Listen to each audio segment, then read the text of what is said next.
ओम शांति। आप सभी सोच रहे होंगे कल तो आपके लिए यहाँ सांस्कृतिक कार्यक्रम रखा गया था और आज रात को ये लेक्चर सेशन रख दिया गया है। तो सभी सारा दिन सुन कर के थके हुए हैं या 1 घंटा और सुन सकेंगे?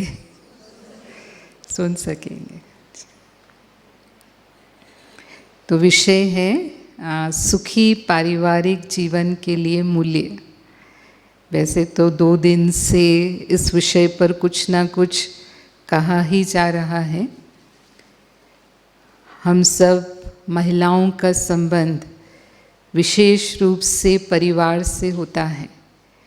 महिला परिवार की धुरी है, परिवार उसके इर्द गिर्द ही घूमता है। तो हम सब की ये कामना रहती है कि परिवार में सब सुखी रहें, प्रसन्न रहें, स्वस्थ रहें।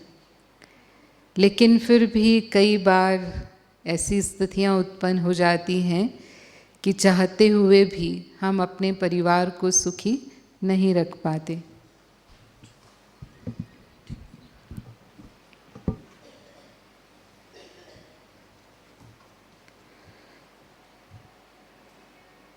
अनेक संबंधों का हम निर्वाह करते हैं, अनेक रोल हम प्ले करते हैं।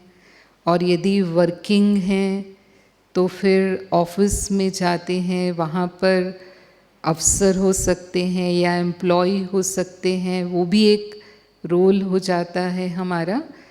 तो अनेक रोल प्ले करते हुए उसके बीच में संतुलन रख पाना और परिवार के विभिन्न सदस्यों के स्वभाव संस्कार अलग अलग होते हैं, क्योंकि हर एक व्यक्ति अलग है। हम देखते हैं इस संसार में अरबों लोग रहते हैं, लेकिन किन्हीं भी 2 मनुष्यों के चेहरे नहीं मिलते, तो फिर संस्कार भी नहीं मिलते हैं।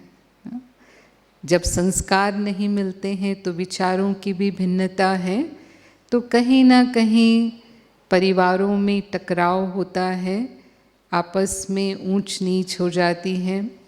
तो उसके लिए हमें कुछ गुणों की आवश्यकता होती है, और यदि उन गुणों को हम जीवन में अपना कर चलते हैं तो फिर हम उस संबंध में रहते हुए भी सुख का अनुभव करते हैं।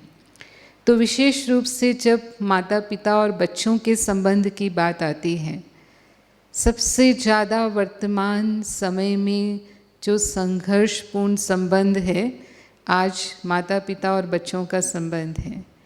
क्योंकि जनरेशन गैप काफ़ी बढ़ चुका है।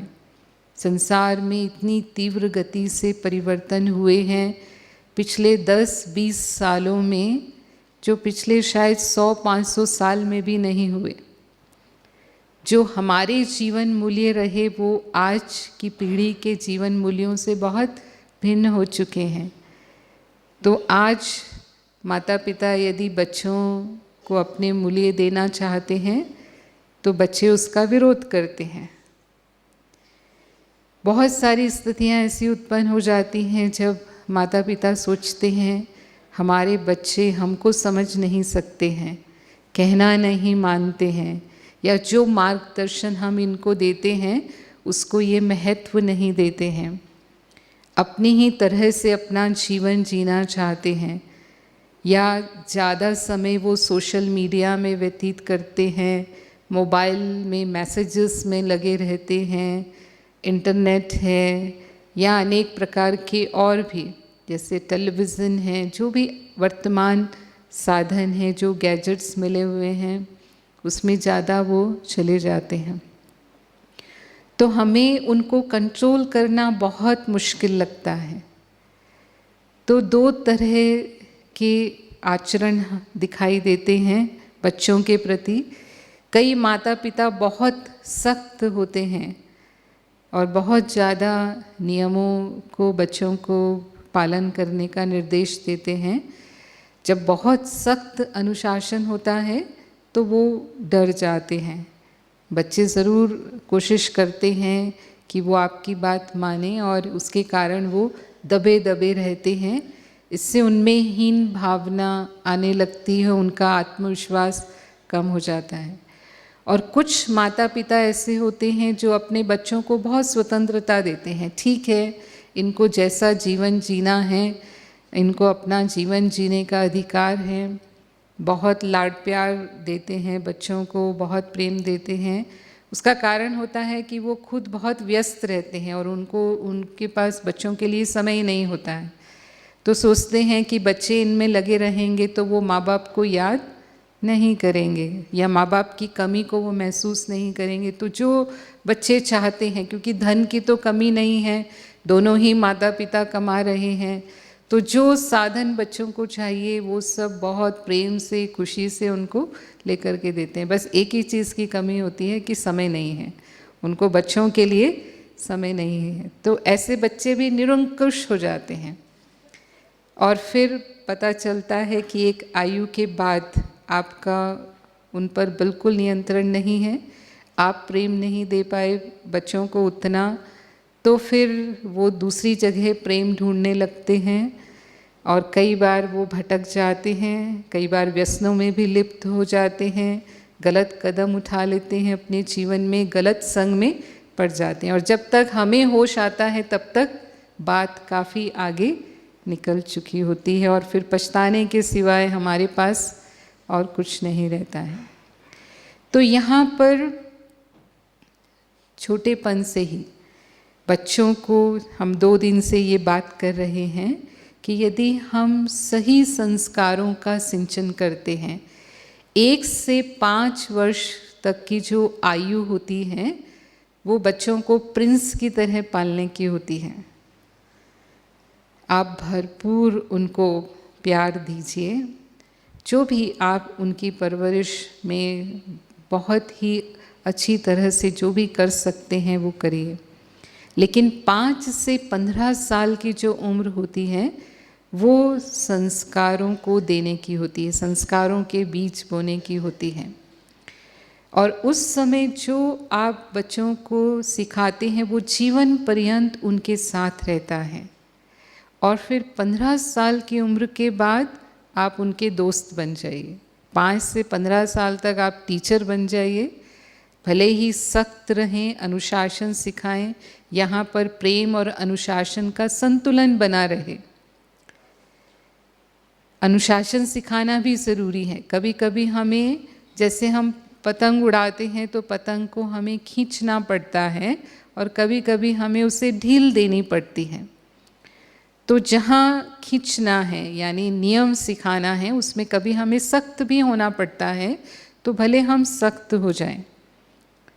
और कहीं कहीं हमें ढीला भी छोड़ना पड़ता है, कभी कभी उनको हमें आज़ादी भी देनी पड़ती है। तो वो हम स्थिति में परखें और निर्णय लें।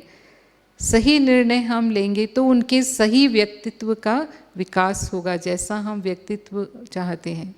नहीं तो कई बार ऐसा होता है कि हम देख रहे हैं कि बच्चे हमारी बात नहीं मान रहे हैं, तो हम गुस्से में आकर के, हमारा अपने ऊपर ही कंट्रोल नहीं होता है, तो हम ऐसे ऐसे शब्द बोलने लग जाते हैं बच्चों के प्रति जो हमें नहीं कहने चाहिए। मूर्ख है, पागल है, गधा है, ये तो कभी नहीं सुधरेगा, जो भी उस समय गुस्से में, क्योंकि कई बार गुस्से में इंसान को खुद ही समझ में नहीं आता कि वो क्या बोल रहा है। और यदि हमने कई बार ऐसे शब्द कह दिए तो बच्चे अपरिपक्व होते हैं और कुछ बच्चे बहुत इमोशनल होते हैं।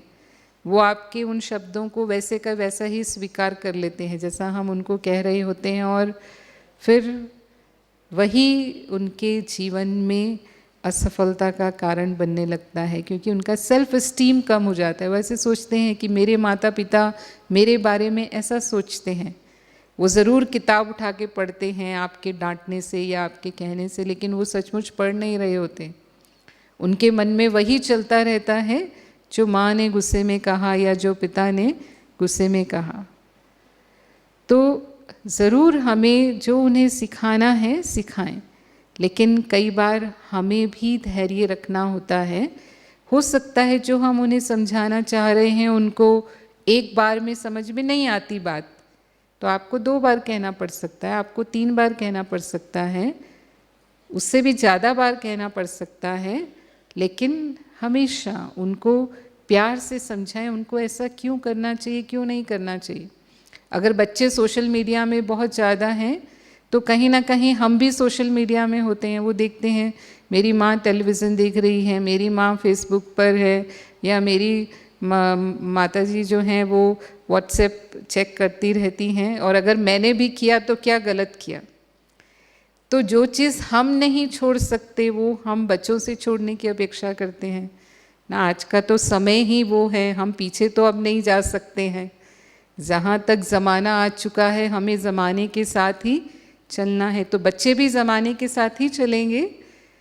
लेकिन हाँ, हमारा फ़र्ज़ क्या है कि हम उनको डूज़ और डोंट्स ज़रूर समझा दें कि अगर आप किसी भी चीज़ की अति बुरी होती है, इसलिए कहते हैं अति सर्वत्र वर्जित, तो ज़रूर उनको सावधानी हमें देनी है। और वो उस सावधानी को यदि आप सही तरीके से देंगे तो अवश्य पालन करेंगे, क्योंकि वो भी समझदार इंसान है, उनको भी पता है मेरा भला किस में है और बुरा किस में है। लेकिन कई बार हम इतने भयभीत होते हैं कि हमारा अपना भय हम बच्चों के ऊपर निकालते हैं और फिर उनको सही मार्गदर्शन हम नहीं कर पाते हैं। एक बार ऐसे ही एक पिता अपने बच्चे के साथ पतंग उड़ा रहे थे, तो पतंग आसमान में बहुत ऊंची उड़ रही थी, अच्छी हवा चल रही थी। तो बच्चे ने कहा कि ये डोरी हम काट देते हैं, पतंग और ऊंची चली जाएगी। तो पिता ने उसको समझाने की कोशिश की, नहीं बेटा ये पतंग नीचे आ जाएगी, ये डोरी से ही उड़ रही है। तो उसको बच्चा छोटा था, उसको समझ में नहीं आया। तो उसने कहा कि पिताजी डोरी काट देते हैं और ऊंची जाएगी। तो पिता ने उसको समझाने के लिए डोरी काट दी बच्चे की बात मान के, और वो तो वैसा ही हुआ कि पतंग ऊपर जाने की बजाय धीरे धीरे नीचे आकर के गिर गई। तो वास्तव में उठ कैसे रही थी वो पतंग? डोरी से उठ रही थी। जो लग रहा था कि उसको ऊंचा जाने से रोक रही है, वास्तव में वही उसको ऊंचा उठा रही थी। तो कई बार ऐसी बातें होती हैं जो ऐसा लगती हैं कि यही बातें इनको ऊंचा नहीं उठा रही हैं, पर वास्तव में वही उनको जीवन में आगे बढ़ने में मदद कर रही होती हैं। तो वो अनुशासन की बातें सिखाना ज़रूर हमारा फ़र्ज़ है। लेकिन अगर बच्चे वो नहीं कर पा रहे, क्योंकि हर आत्मा के अपने संस्कार हैं, यहाँ आपने समझा, और जो बच्चा आपके घर में जन्म लेता है वो आत्मा का केवल वो वर्तमान ही नहीं है, वो अपने पूर्व जन्मों से भी कुछ कर्म लेकर के आया है। उसके वो कर्मों का प्रभाव भी उसके ऊपर होता है, पूर्व जन्मों के कर्मों का प्रभाव। तो कई बार हम बहुत प्रयास करते हैं फिर भी हम सफल नहीं हो पाते, तो फिर हमें न्यारा हो जाना पड़ता है कि हमने अपना कर्तव्य पूरा किया, अब इस आत्मा का जो भाग्य है, जो डेस्टिनी है उसकी, वो उसके साथ है। तो ऐसे हम बच्चों के प्रति अपने फ़र्ज़ को ईमानदारी से निभा पाएंगे, और जो श्रेष्ठ संस्कार हम उनको देना चाहते हैं वो हम दे पाएंगे, और उनके व्यवहार से हम दुखी नहीं होंगे। ऐसे ही पति पत्नी का संबंध है परिवार में।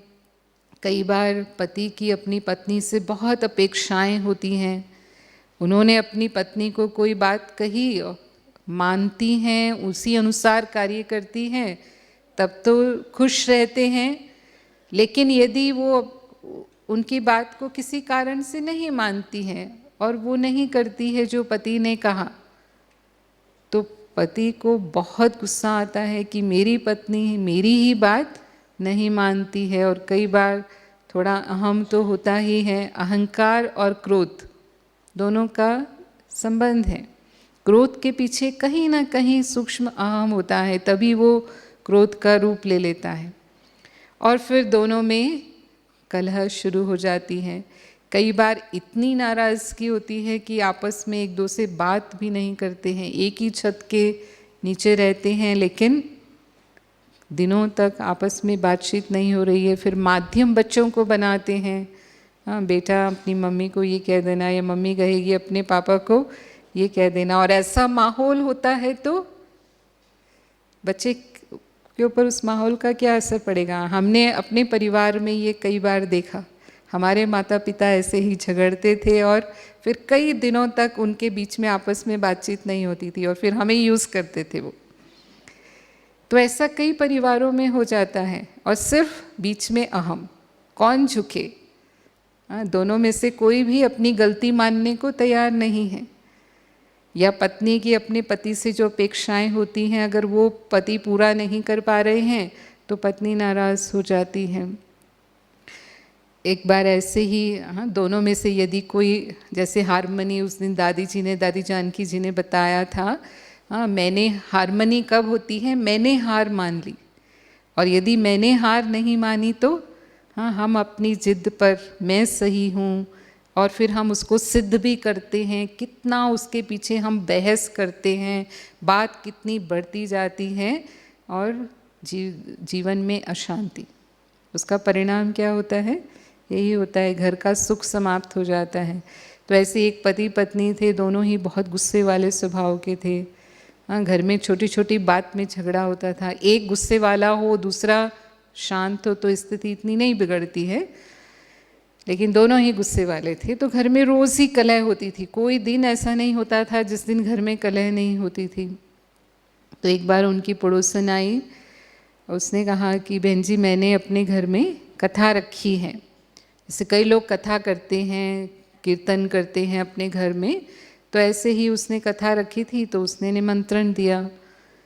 तो उस दिन वो बहुत ही अशांत थी, तो उसने सोचा ज़रूर मैं कथा पर जाऊंगी। गई वहाँ कथा पर, तो देखा एक पंडित जी आए हैं, कथा कर रहे हैं। उसने कथा सुनी तो अच्छा लगा।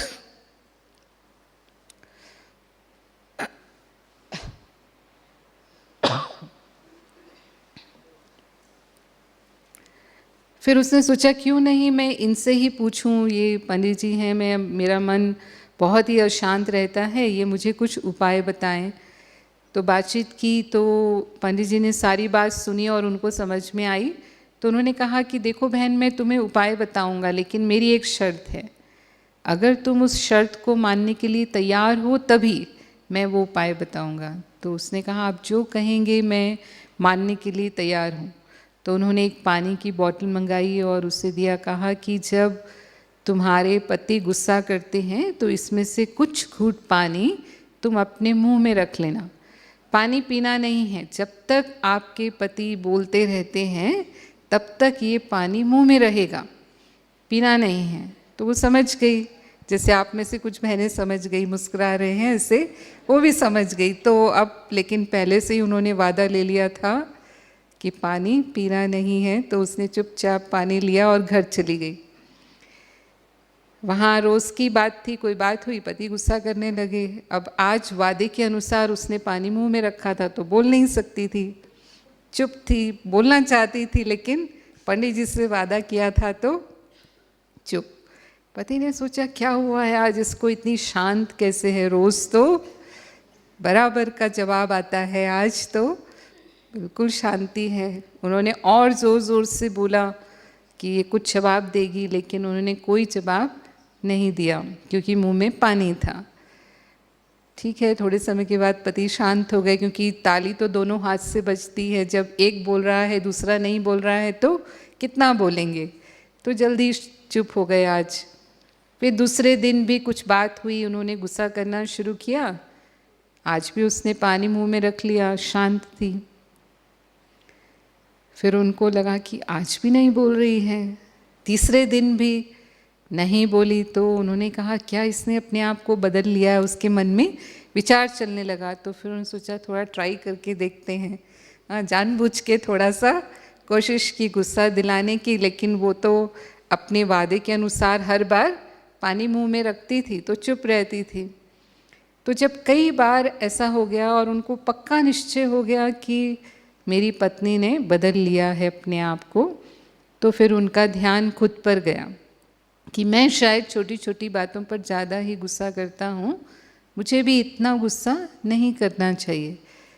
और फिर धीरे धीरे उन्होंने भी गुस्सा कम करना शुरू किया और एक दिन ऐसा आ गया घर में कि बिल्कुल शांति थी, किसी ने भी गुस्सा नहीं किया, ना पति ने गुस्सा किया और वो तो अभी कर ही नहीं रही थी।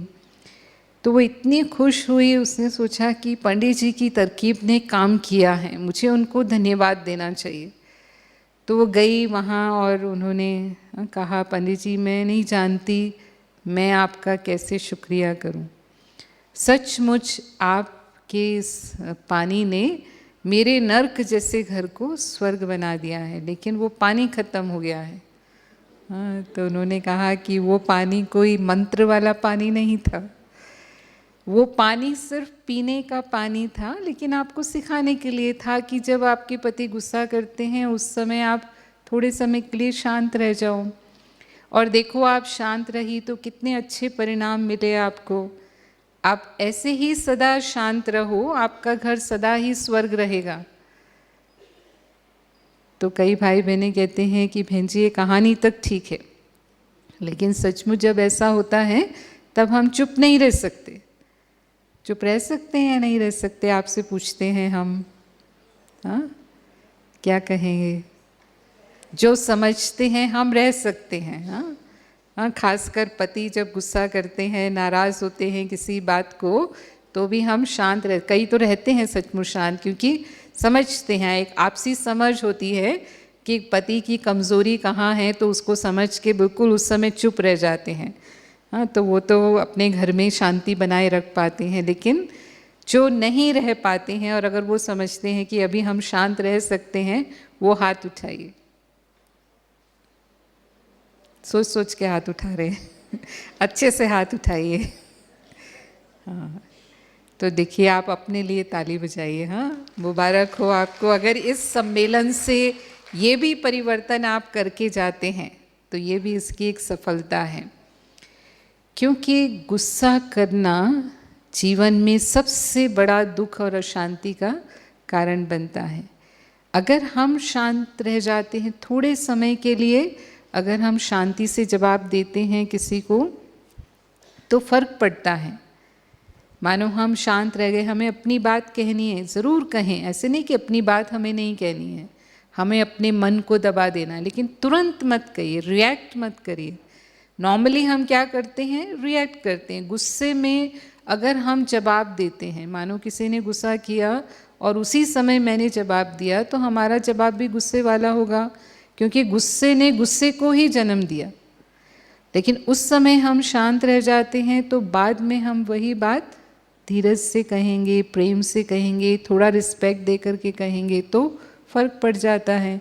उसी बात को फिर समझा जाता है और हमें उसका समाधान मिलता है। सामने वाला अपनी गलती स्वीकार करता है कि हाँ ये मेरी गलती है, और गुस्से में वो कभी भी अपनी गलती को स्वीकार नहीं करेंगे। ये स्थिति पैदा हो जाती है। और जो हमारी अपेक्षाएं हैं, हमेशा हम ये समझें कि हमारी सभी अपेक्षाएं पूरी नहीं होंगी, क्योंकि हर एक व्यक्ति का व्यक्तित्व, विचार, भावनाएं अलग अलग हैं। जैसा मैं सोच रही हूँ ज़रूरी नहीं है दूसरा भी वैसा ही सोचता है। तो अगर मेरी कोई अपेक्षा पूरी नहीं हो रही तो हम अपने आप को उनकी स्थिति में रख कर के देखें कि अगर हम उनकी जगह होते तो हम क्या करते। तो हमें समझ में आ जाएगा कि वो जो कर रहे हैं वो अपनी तरह से सही कर रहे हैं। तो हमेशा मेरे कर्तव्य का मुझे पालन करना है, लेकिन निस्वार्थ भाव से। जो भी संबंध है, चाहे वो बच्चों के प्रति हैं, चाहे वो पति के प्रति हैं, और भी सास बहू के संबंध हैं, ननद भाभी के संबंध हैं, देरानी जेठानी के संबंध हैं, इन सभी संबंधों का हम निर्वाह करते हैं। सास बहू का संबंध, हाँ ये तो बहुत ही नाजुक संबंध होता है और बहुत बदनाम संबंध भी है हमारे समाज में, जो सास बहू का संबंध है। बहू शादी होकर के घर में आती है। अब आजकल के ज़माने में लड़कियां पढ़ती लिखती हैं, ज़्यादा समय वो घर के कार्यों को सीखने में नहीं दे पाती हैं, तो वो खाना बनाने में इतनी कुशल नहीं होंगी या गृह कार्यों में इतनी कुशल तो नहीं होती हैं। अब जैसे ही वो आती है ससुराल में विशेषकर सास की अपेक्षा होती है कि बहू आई है घर में तो सारा घर संभाल लेगी, अब मुझे थोड़ा सा स्वतंत्रता मिलेगी। तो ऐसे ही हुआ, एक बहन की शादी हुई और वो शादी होकर के आई, काम करने लगी। तो देखती थी वो तो काम सही तरीके से नहीं कर पाती थी, खाना भी सही ढंग से, हालांकि उसने सीखा था, लेकिन क्योंकि बहुत साल पढ़ाई में चले गए तो उतना अच्छा खाना बनाना उसको नहीं आता था। तो कोई ना कोई स्वाद में ऊपर नीचे होता था, तो नेचुरली जब सास उसको खाती थी तो उसमें नुक्स निकालती थी, कमी निकालती थी, तो उसको बहुत निराशा होती थी कि मैंने इतनी मेहनत करके इतना सब काम किया और मेरी सास तो कभी मेरी तारीफ़ करती ही नहीं है, हमेशा ही कमी निकालती है। तो उदास रहने लग गई वो।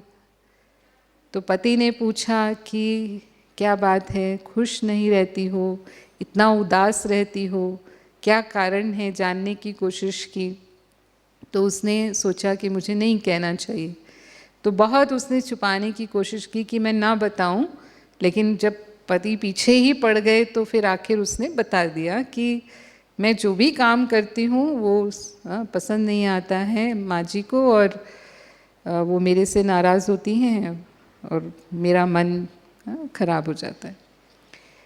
तो पति ने सोचा कि ये तो अभी नई नई है, मुझे अपनी माँ को ही समझाना चाहिए। अब माँ को समझाने जाएंगे तो क्या होगा, हाँ समझ सकते तो उसने माँ को समझाने की कोशिश की, तो माँ ने पहले उसको अच्छी तरह समझा दिया, अच्छा ये तो 4 दिन की आई है, मैं तो ज़िंदगी भर से तेरे साथ रहती हूँ, तो क्या तू 4 दिन की आई हुई उसका हो गया, ऐसे ही होता है ना।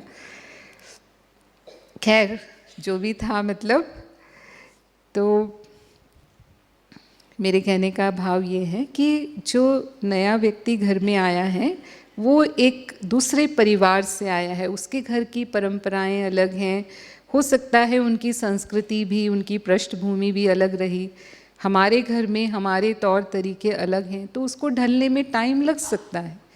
तो हमें धीरज रखना पड़ेगा जब तक कि वो हमारी, उसने कई बार कहा अपनी सास को, आप मुझे सिखा दीजिए, जैसा आप सिखाएंगी मैं वैसा करूँगी, लेकिन सास को टीवी देखने से फुर्सत हो तब तो वो उसको सिखाए। हाँ, अब वो सिखाएगी नहीं और वो गलती करेगी तो फिर उसको डांटती रहेगी सारे टाइम, तो ये हमारी ही कमी हो जाती है। और जो नई बहू आती है उसको भी यही समझना चाहिए। कई बार ऐसा होता है, बहुत आधुनिक होते हैं और हमारे को लगता है हमारे ससुराल में जो परंपराएं चल रही हैं ये तो बहुत पुरानी हैं, ये तो रूढ़िवादिता है, आज के ज़माने में कौन इन सब चीज़ों को मानता है, करता है। चलो लगता है कि हम बहुत मॉडर्न हैं, हमारे लिए ये सब अब पॉसिबल नहीं है, तो आप अपनी बात को नम्रता से उनके सामने रख सकते हैं कि अब समय बदल चुका है, तो इसका औचित्य क्या है, कारण क्या है, वो हम उनको समझाएं। लेकिन फिर भी प्रयास करें कि क्योंकि सास बहुत समय से उस घर में है और वो पूरी तरह से अनुभवी हैं, तो हम उनकी आज्ञा का ही पालन करें, जैसा वो चाहती हैं उनके अनुसार ही हम परिवार की परंपरा को चलाएं, ताकि नई पीढ़ी भी उस परंपरा को सीखे। जो आज हमने शाम का विषय सुना, संस्कृति की संरक्षक, संवाहक कौन है, महिला है, वो अपनी नई पीढ़ी को फिर वो संस्कार दे पाएगी। एक बार ऐसे ही घर में रसोई में सास बहू मिलकर काम कर रही थी और पिता और बेटा खाना खा रहे थे, तो रसोई में एक बर्तन टूट गया, कांच का बर्तन टूट गया और फिर उसके बाद कोई आवाज़ नहीं हुई। तो पिता ने पूछा कि अंदर एक बर्तन टूट गया है, तो बेटे ने स्पॉन्टेनियस जवाब दिया, मेरी माँ ने तोड़ दिया है। तो पिता ऐसे देखने लगे कि सीधा बोलता है, माँ ने तोड़ दिया है, तो माँ ने कैसे तोड़ दिया है। तो उसने पूछा, क्यों तू ऐसे नहीं बोलता है, मेरी पत्नी ने तोड़ दिया है, माँ ने तोड़ दिया है, ऐसे क्यों बोलता है। तो उसने कहा, मुझे पता है ये माँ ने तोड़ा है। तो उसने कहा, तुम जाओ रसोई में और पूछ कर आओ किसने तोड़ा है, ऐसे नहीं कह सकते तुम। गया वो अंदर, पूछ के आया तो कहा कि माँ कोई बर्तन उठा रही थी कांच का, उनके हाथ से छूट गया और टूट गया। तो उसने कहा, इतने निश्चय से तुमने कैसे बोला कि माँ ने तोड़ा है। उसने कहा कि माँ ने तोड़ा इसलिए आवाज़ नहीं हुई अगर मेरी पत्नी तोड़ती तो सिर्फ बर्तन नहीं टूटता, तो अगर कोई बड़ा गलती करता है, हाँ, तो फिर छोटे चुप रह जाते हैं, लेकिन अगर छोटे गलती करते हैं तो बड़े चुप रहते हैं नहीं। तो हम चुप रह सकते नहीं रह सकते, हमें भी चुप रहना चाहिए, है ना। तो अगर इतनी अंडरस्टैंडिंग है हमारे अंदर तो फिर घर में अशांति नहीं होती। बच्चा गया, अगर कोई बच्चे हमसे झूठ बोलते हैं तो कहीं ना कहीं हम ही उसके निमित्त कारण होते हैं। बच्चे फिल्म देखने चले जाते हैं अपने दोस्तों के साथ और फिर वो घर में आकर के आपसे झूठ बोलते हैं कि वो कॉलेज नहीं गए, अपने दोस्तों के साथ फिल्म देखने गए। आपको कहीं से पता चल जाता है, वो आपको नहीं बता रहे, लेकिन कहीं से आपको पता चल जाता है कि वो बच्चा कॉलेज जाने की बजाय फिल्म देखने चला गया। अब वो क्यों आकर के आपको झूठ बोल रहा है? उसको पता है कि अगर मैंने सच बोल दिया तो मेरे साथ क्या होने वाला है, और उस व्यवहार को वो सहन नहीं कर सकता, इसलिए अपने आप को बचाने के लिए वो आपके सामने झूठ बोलता है। वही अपनी कमी को वो दादा दादी के सामने आराम से जा कर के कह देगा। उसको पता है कि दादा दादी चुपचाप सुन लेंगे और फिर कुछ कहेंगे नहीं, नाराज़ नहीं होंगे। हाँ, अगर कुछ उनको समझाना है तो ज़रूर समझा देंगे, लेकिन गुस्सा नहीं करेंगे। तो जिस पर उसको विश्वास है कि मेरी बात सुनकर ये गुस्सा नहीं होंगे, उनको जाकर के वो सारा सच सच सुनाएगा, आज मैंने ये किया, आज हम दोस्तों के साथ गए और ऐसे ऐसे। लेकिन तो यहाँ भी हमें परिवर्तन करने की ज़रूरत है। जो बात आपको 2 दिन से सिखाई जा रही है कि परिवर्तन शुरू होता है स्वयं से। ज़्यादातर जहाँ भी दूसरों की गलतियाँ होती हैं उसमें हम अपनी गलती नहीं निकालते हैं, हमारी उंगली हमेशा दूसरों की ओर होती है। हम दूसरों की कमी ज़्यादा देखते हैं। आपसी संबंधों में, परिवारों में खासकर दूसरों का दोष देखने की हमारी आदत होती है। सिर्फ देखने की ही नहीं, वर्णन करने की भी आदत होती है। हम उसे समा भी नहीं सकते, ज़रूर हम उसे दूसरे को सुनाएंगे, अच्छा इसने कैसे किया, क्या किया, और उस बात को हम वैसे ही नहीं सुनाएंगे, उसको बड़ा चढ़ा करके सुनाएंगे। उसमें हम अपने भाव भी मिक्स करते हैं। मानो सास ने बहू को कुछ कहा, बहू चुप रह गई, उसने सहन कर लिया, लेकिन पड़ोस की बहू है, उसकी सहेली है, जाकर के उसको सुना दिया, आपको पता नहीं मैं कितना सहन करती हूँ, मेरी सास मेरे साथ कैसा करती है, अगर कोई और दूसरी बहू होती तो कब की घर से अलग हो जाती। मानो ऐसी बातें की जाकर के बाहर। अब वो बहू अपनी सास को सुना देती है, और ये दोनों सास आपस में सहेली है, वो मिली उसने उसको सुनाया, तो वो देखती है उसको कि इसको मेरे घर की बात कैसे पता चली, समझ में आ गया कैसे पता चली। अब सास बहू के संबंध बनेंगे या बिगड़ेंगे? समा नहीं सकते। तो हम दूसरों की जो कमी देखते हैं, यदि हम देखते हैं और वर्णन भी करते हैं, यहाँ हमें स्वयं को परिवर्तन करने की ज़रूरत है। तब हमारे परिवर्तन से दूसरों को परिवर्तन की प्रेरणा मिलेगी। और परिवर्तन कैसे आएगा? परिवर्तन कैसे आएगा? ज़्यादातर हम बाह्यमुखी होते हैं। बाह्यमुखी होते हैं यानी बाह्य व्यवहार में हम कभी भी आत्मचिंतन नहीं करते, हम अपने आप को नहीं देखते, हम दूसरों को ही देखते रहते हैं। वो क्या कर रहा है, कैसे चल रहा है, उसको कैसा करना चाहिए, कैसे बोलना चाहिए, मुझे क्या करना चाहिए, क्या नहीं करना चाहिए, उसके बजाय हम दूसरों की टीका में ज़्यादा रहते हैं। लेकिन जब हम मेडिटेशन करते हैं तो मेडिटेशन में हम अंतर्मुखी होते हैं, बाह्यमुखी होने की बजाय अंतर्मुखी होते हैं।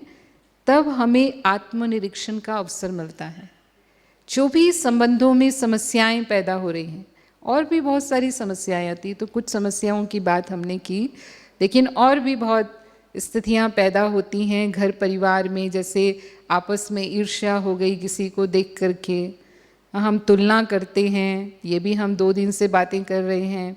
और धन संपत्ति को लेकर के जो भी आज भोगवाद इतना बढ़ता जा रहा है, तो उनके पास इतना धन है, इतने मकान है, इतनी गाड़ी है, और भी कई बातें ऐसी होती हैं। हमने दूसरों को देखा, ज़्यादा हम दूसरों को देख रहे हैं, फिर उससे अपनी भेंट करते हैं। फिर कहीं ना कहीं अगर हम सुपीरियर हैं तो अहंकार हो जाएगा, अगर हम इन्फीरियर हैं तो कहीं ना कहीं हीन भावना आने लग जाएगी। लेकिन जब हम आत्मचिंतन करते हैं तब हमें समझ में आता है कि मेरे चिंतन की दिशा क्या होनी चाहिए, मेरी सोच क्या होनी चाहिए। नहीं तो हम बहुत जल्दी नेगेटिव हो जाते हैं। जो भी परिस्थितियां पैदा होती हैं घर परिवार में, नेगेटिव सोचना आज के समय में बहुत सहज है, क्योंकि उसके लिए हमें कोई शक्ति नहीं लगानी पड़ती। आपका बच्चा घर से बाहर गया, रोज़ 6 बजे तक वो घर आ जाता है, 7 बजे के अंदर अंदर घर होता ही है वो। लेकिन आज 8 बज गए, 9 बज गए, बच्चा घर नहीं आया, उससे संपर्क भी नहीं हो पा रहा है आपका। आप नेगेटिव सोचेंगे, पॉजिटिव सोचेंगे? नेगेटिव सोचेंगे, पॉजिटिव सोचेंगे? नेगेटिव ही सोचेंगे। और सुबह सुबह आपने एक न्यूज़पेपर में समाचार पढ़ा, एक यंग लड़का मोटरसाइकिल लेकर के गया, उसका एक्सीडेंट हो गया। अब आपका बेटा भी मोटरसाइकिल लेकर ही गया हुआ है। हाँ, कितनी अनिष्ट आशंकाएं मन में पैदा होनी शुरू हो जाती हैं। कहीं ये तो नहीं हो गया होगा, कहीं ये तो नहीं हो गया होगा। हॉस्पिटल भी पहुंचा चुके होते हैं। कई बार हम यहाँ तक भी सोचने लग जाते हैं कितना देरी से वो आता है, उसके अनुसार हाँ अगर वो नहीं रहेगा तो मेरा जीवन में का क्या होगा, यहाँ तक भी तो। और वो 99.9% कुछ नहीं होता है। वो बच्चा घर आता है, अब आप उसके साथ कैसा व्यवहार करेंगे?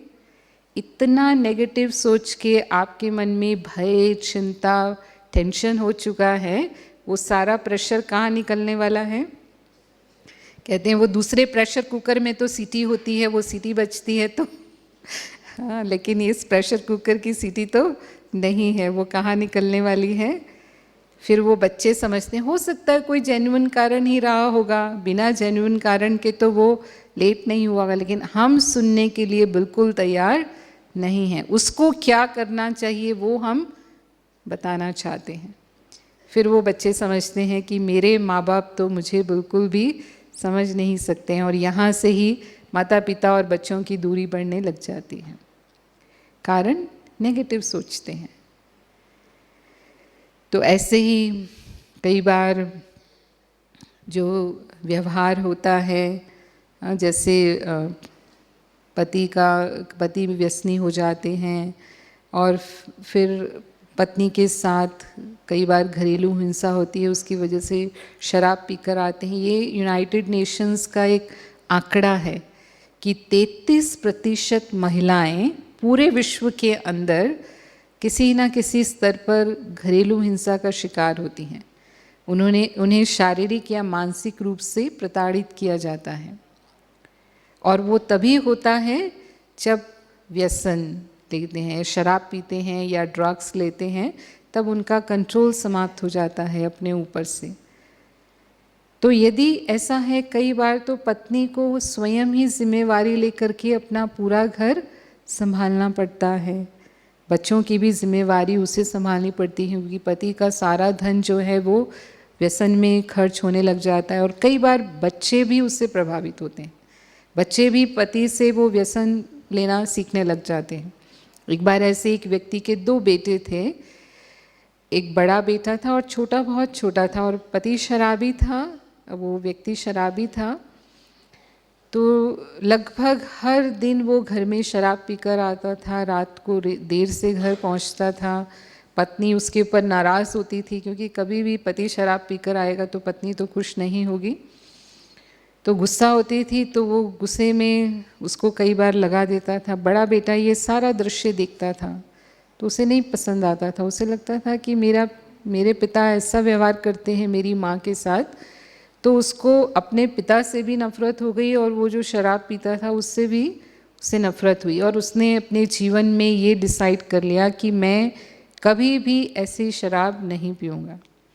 लेकिन जो छोटा बेटा था वो बहुत छोटा था, तो वो कई बार पिता जब घर में पीते थे तो वो पी कर देखता था ये क्या चीज़ है जो मेरे पिताजी पीते हैं। अब उसको ये तो नहीं पता था कि ये कोई नशे वाली चीज़ है, और इसकी लत एक बार लग गई तो छूटने वाली नहीं। तो वो पीता रहा उसको और वो छोटा बेटा शराबी हो गया। अब ये बड़ा बेटा जो है वो पढ़ लिख कर के अच्छी पोस्ट पर पहुंचा और अच्छा कमाता था, वो पूरा घर संभाल लिया उसने, अपनी माँ को बिल्कुल निश्चिंत कर दिया। लेकिन छोटा बेटा शराब पीते पीते एकदम निकम्मा हो गया और कोई उसको नौकरी नहीं मिली, कमाता नहीं था वो। तो एक ने उसको पूछा कि तुम दोनों एक ही परिवार के हो लेकिन दोनों में इतना फ़र्क कैसे है? तो उसने कहा हम दोनों ने अपने पिता से सीखा है। मैंने अपने पिता से शराब से नफ़रत करना सीख लिया और इसने पिता से शराब पीना सीख लिया। तो ये डिपेंड करता है कि किस दिशा में हम किसी परिस्थिति को लेते हैं। अगर हम उसको नेगेटिव लेते हैं तो जीवन की दिशा कुछ और होती है, और यदि हम उसको पॉजिटिव लेते हैं तो फिर जीवन की दिशा कुछ और होती है।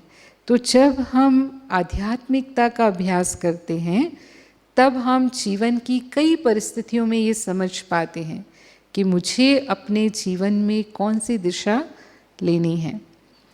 बहुत सारी बातों को हमें कई बार स्वीकार करना पड़ता है, बहुत सारी बातों को हमें परिवर्तन करना पड़ता है, बहुत सारी बातों को हमें अवॉइड करना पड़ता है।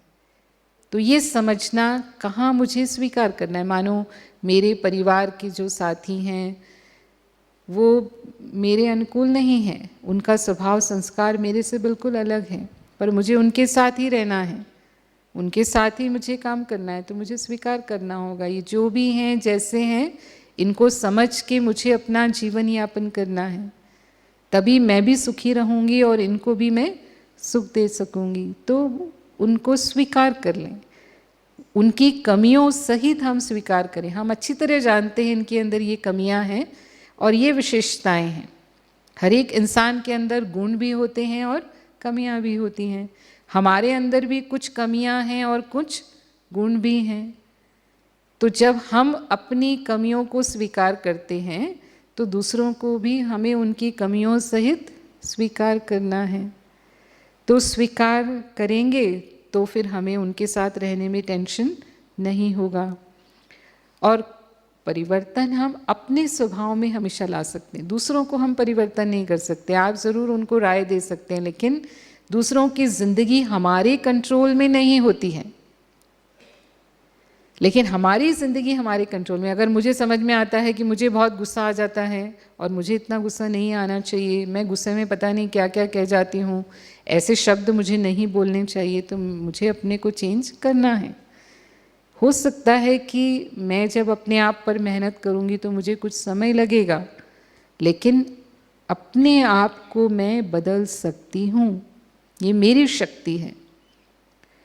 अगर मुझे ईर्ष्या हो जाती है, यदि मेरी बहुत सेंसिटिव नेचर है, मुझे बहुत जल्दी फीलिंग आ जाती है, कोई भी बात में ऐसी फीलिंग आती है कि मैं दिनों तक सामान्य नहीं हो पाती। किसी ने मुझे एक शब्द क्या कहा वो 10 दिन तक मेरे दिमाग से बाहर नहीं होता है। इसका मतलब ये मेरी कमज़ोरी है और मैं इसको दूर करूं।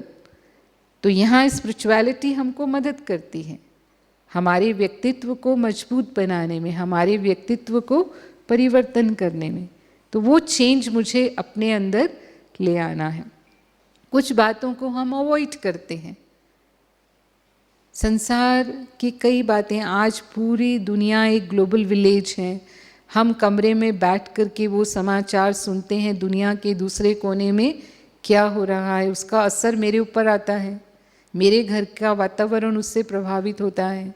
तो या तो हम उसे देखें ही नहीं, और यदि हम देख रहे हैं तो फिर साक्षी भाव से देखें ताकि उसका प्रभाव मेरे ऊपर ना पड़े। या मेरे पड़ोस में कुछ ऐसा हो रहा है जिसके लिए मैं कुछ कर नहीं सकती, अब मानो कहीं आग लग जाती है, कहीं चोरी हो जाती है, कई ऐसी बातें होती हैं, अनहोनी हो जाती है जो कभी सपने में भी नहीं सोचा, ऐसी घटनाएं हो जाती हैं, कई बातें जो हमारे हाथ में हैं ही नहीं। तो या तो हम उसे अवॉइड करें, ध्यान नहीं दें हम उसके ऊपर, या फिर हम उसे स्वीकार करें। यहाँ पर कहीं ना कहीं कर्म की गति जब हम समझते हैं तो वो हमें मदद करती है कि जो भी परिणाम जीवन में सामने आते हैं उसका ज़रूर कोई कारण है, बिना कारण के कोई परिणाम नहीं होता है। आज जो भी आत्माएं हमारे संबंध में हैं, ज़रूर हमारा उनके साथ कोई लेन देन का कार्मिक अकाउंट है, इसीलिए हम एक दो के साथ हैं। तो वो एक अंडरस्टैंडिंग है, जब हमें वो समझ मिलती है तब हमारी सहन शक्ति बढ़ जाती है, हमारा धैर्य बढ़ जाता है, हमारी आपसी समझ बढ़ जाती है और एक दो के प्रति हम स्नेह सम्मान का व्यवहार करते हैं और इस तरह से अपने जीवन को सुखमय बना पाते हैं। तो मैं यहीं इस सेशन को समाप्त करती हूँ, समय भी हो चुका है। ओम शांति।